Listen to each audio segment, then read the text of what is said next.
Okay, this is part 4 of the November 2nd election special. So, part 4, we're going to go through the cards a second time now. Now, initially we had, if you remember, a woman alone in her garden. That was us. Kind of like leisurely.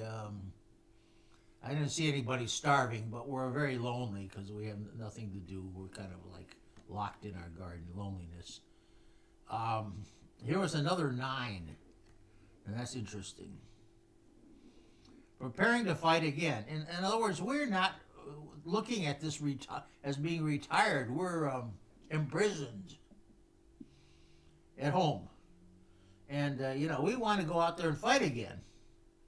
The American public is not retiring right now. They want to go on to other things.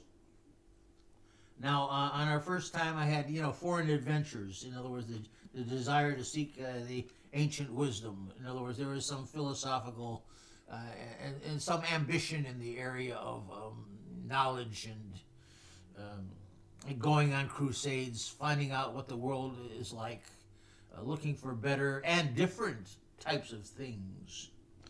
Now, who's going to sponsor these crusades this time around? It will be the Masons. Here's a hidden fraternity down in the cellar, but that card traditionally means the Masons and groups of Bilderbergers and people like that, people secret lodges who run the world. So they're going to be instrumental in this. You see. So then you say, well, what group of Bilderbergers is for Trump and what group of Bilderbergers is for Biden? And that's a whole nother, that's a lecture, apart from itself. But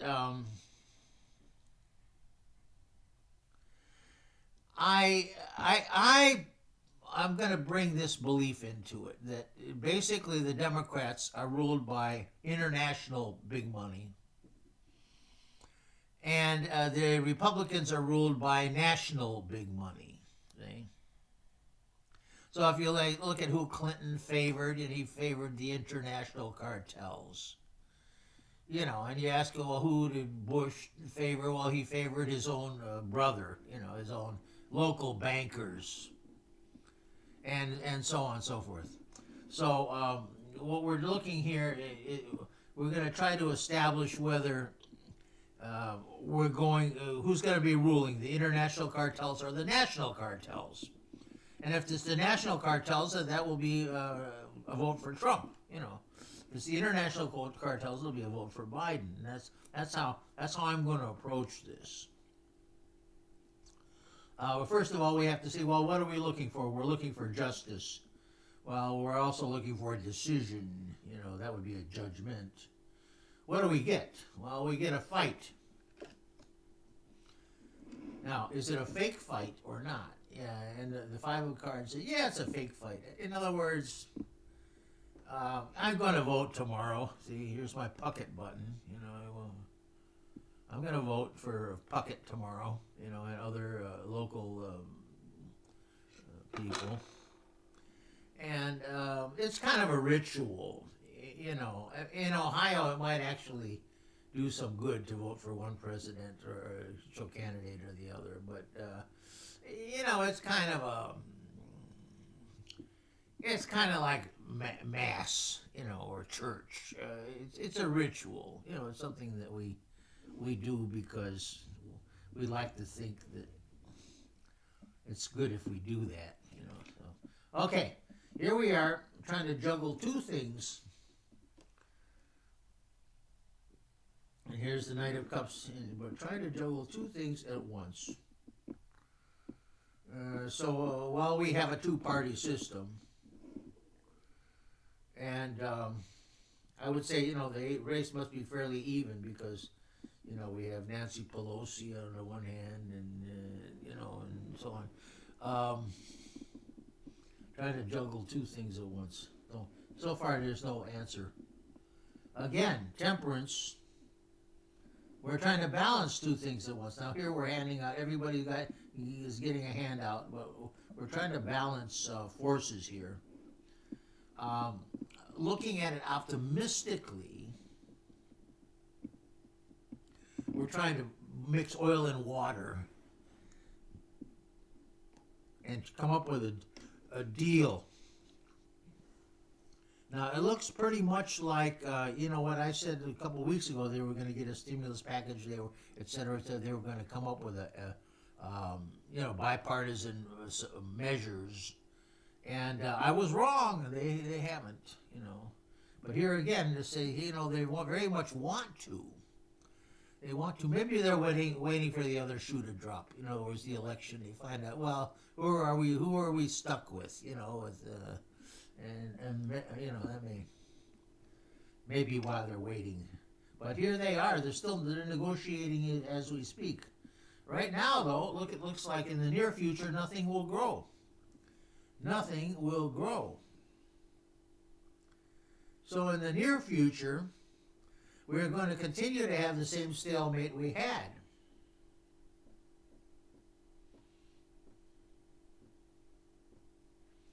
Now, how could we continue to have the same stalemate we had? Well, if things don't change, if Trump becomes president and we have a Republican Senate and a Democratic Congress, then we're still at the same stalemate we were before. So that's my prediction. In order to, because if you got all Democrats, you'd have movement, wouldn't you? See, if you had all Republicans, you'd have movement. Well, it's pretty certain, the House is going to stay Democrat. I mean, I don't think that's much of an issue. The issue is more who's going to be president and who's going to be in the Senate. And if things stay as they are, then action will stay as it is, very slow and restrained, you might say. Because it's a balanced house. And that may be what the public wants, although the public is kind of inching to do something. Well, that's a contradiction, so we'll see if we can solve that contradiction. Future status, strength. So even though, we had 3 cups spilled, 2 cups left, which is, kind of a devastation from, the illnesses that have been going around and what that did to the economic, so we have a depression, you might say. But here's strength. The people are down, but they're not out. And they're down, because Martians have invaded. And it is not our own malaise that has brought us down now. The people are strong. It's an outside event. The virus, wherever that came from. The virus is basically another species. This is interspecies warfare, by the way. We don't give viruses much credit because they're about that big, see. We don't take them seriously as another species that are, looking for dominance on the earth. But, they are. But here we have strength. In other words, it's not our own malaise. Now, if we talk about Congress, I would say, Congress has its malaise, but not the people. Not the people. The chariot. And the Page of Swords. Well, the chariot, that's future home. So we're going to be living on wheels. A lot of boys are going to be in the Army. And they're going to be running to and fro in their Jeeps, burning a lot of gasoline. That's what they do. Okay, unexpectedly, death of the Emperor. The death card. Now, death of the Emperor, usually, and everybody that writes books about tarot, they say, oh, that's not death. It says, look there, D-E-A-T-H. Any 7-year-old could say, look, that spells death, Daddy. That means somebody's going to die. Oh, no. the latte liberals that control the taro industry right now. You know, they said, no, no, that's not death. That's a change. Well, okay, a change in the status of the emperor. All right, that would indicate. No, there was a fellow, Jack London, that predicted the death of the president, and the FBI was all over him like a cheap suit. You know, so.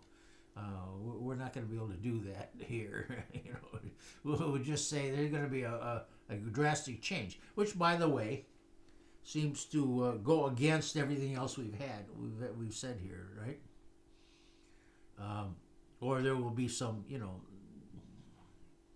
something stopping him from being emperor. Some, you know, there's going to be some radical change in the executive branch of the government. Some radical change. Okay, so guess what? We end up with the world. So as far as American public goes, we got the world by the ass. This is very, very good. All right, one more time. I'll go with the third round, but we're going to stop this one. Okay.